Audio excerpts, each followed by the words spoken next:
सुबह के 7 अरे बजे हैं। फिर से एक गैस परिवार खत्म। नाश्ता अब बनाने क्या की होगा? कोशिश कर रहा है, भाई साहब, लेकिन गैस आज तो खत्म हो सिलेंडर चुकी मिलेगा है। ना? सिलेंडर खाली है। गैस एजेंसी के बाहर लंबी लाइन लगी है। लोग घंटों से इंतजार कर रहे हैं। कोई कह रहा है, भाई साहब, भाई साहब, आज तो सिलेंडर आज तो मिलेगा ना। सिलेंडर मिलेगा ना? कोई जवाब नहीं देता। कुछ किलोमीटर दूर एक छोटा रेस्टोरेंट आज बंद है। कारण गैस नहीं है।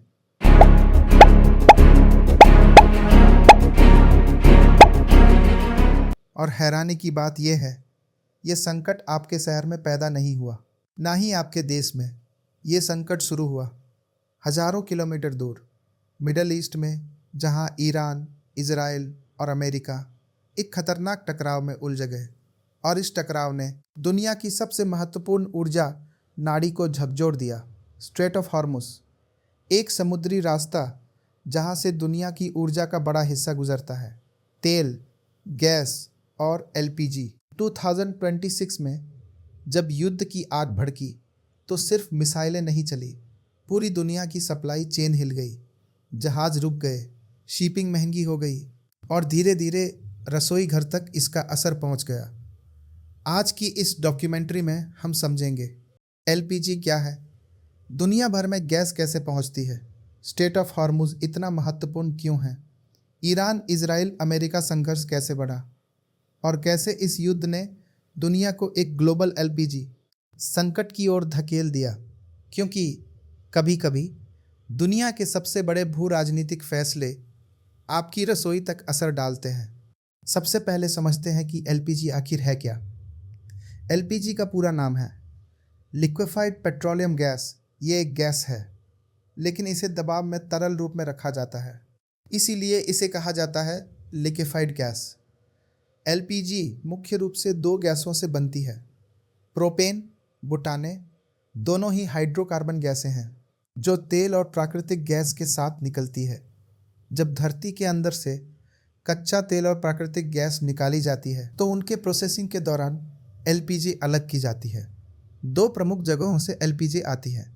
नेचुरल गैस प्रोसेसिंग प्लांट्स, जहां प्राकृतिक गैस को साफ करके अलग अलग गैसों में विभाजित किया जाता है। ऑयल रिफाइनरीज, जहां कच्चे तेल को पेट्रोल, डीजल, जेट फ्यूल और एलपीजी में बदला जाता है। फिर इस गैस को विशाल टैंकर जहाज़ों में भरकर दुनिया भर में भेजा जाता है।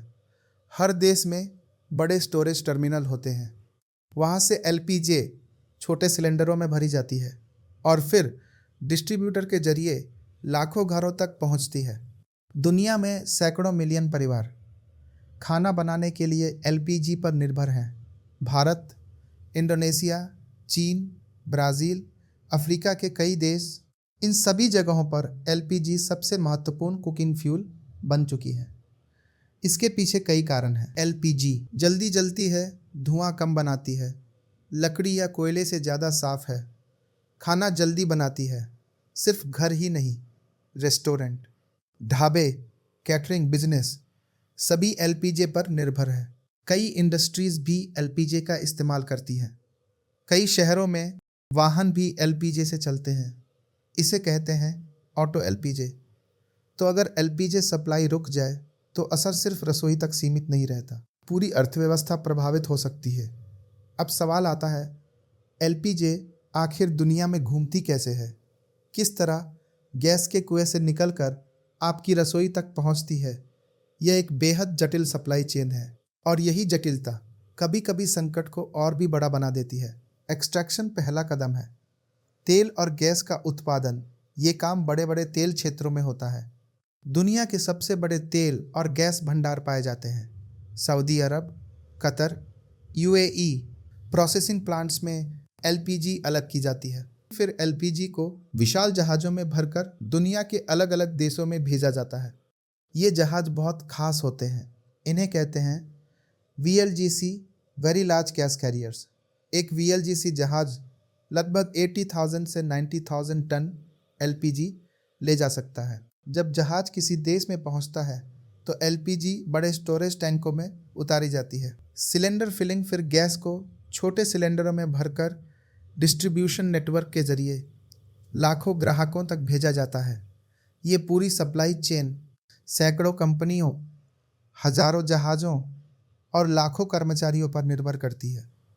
लेकिन इस पूरी प्रणाली में एक ऐसा स्थान है जो अगर रुक जाए तो पूरी दुनिया की ऊर्जा सप्लाई हिल सकती है। वह जगह है स्ट्रेट ऑफ हॉर्मुज़। दुनिया के नक्शे पर अगर आप फारस की खाड़ी को देखें तो एक बेहद संकीर्ण समुद्री रास्ता दिखाई देगा। यह रास्ता है स्ट्रेट ऑफ हॉर्मुज़। यह समुद्री मार्ग दो देशों के बीच स्थित है, ईरान, ओमान। लेकिन इसका महत्व भूगोल से कहीं ज़्यादा है, क्योंकि दुनिया के कुल तेल का लगभग 20% यहीं से गुजरता है। हर दिन दर्जनों टैंकर जहाज इस रास्ते से निकलते हैं। इनमें शामिल होते हैं कच्चा तेल, LNG, LPG। अगर यह रास्ता बंद हो जाए तो पूरी दुनिया की ऊर्जा आपूर्ति खतरे में पड़ सकती है। इसीलिए स्ट्रेट ऑफ हॉर्मुज़ को कहा जाता है ग्लोबल एनर्जी चोक पॉइंट। और 2026 में यही चोक पॉइंट एक खतरनाक संकट का केंद्र बन गया। लेकिन ये संकट अचानक नहीं आया। इसके पीछे सालों पुराना भू राजनीतिक संघर्ष छिपा हुआ था, और उस संघर्ष के केंद्र में था ईरान, इजराइल और अमेरिका।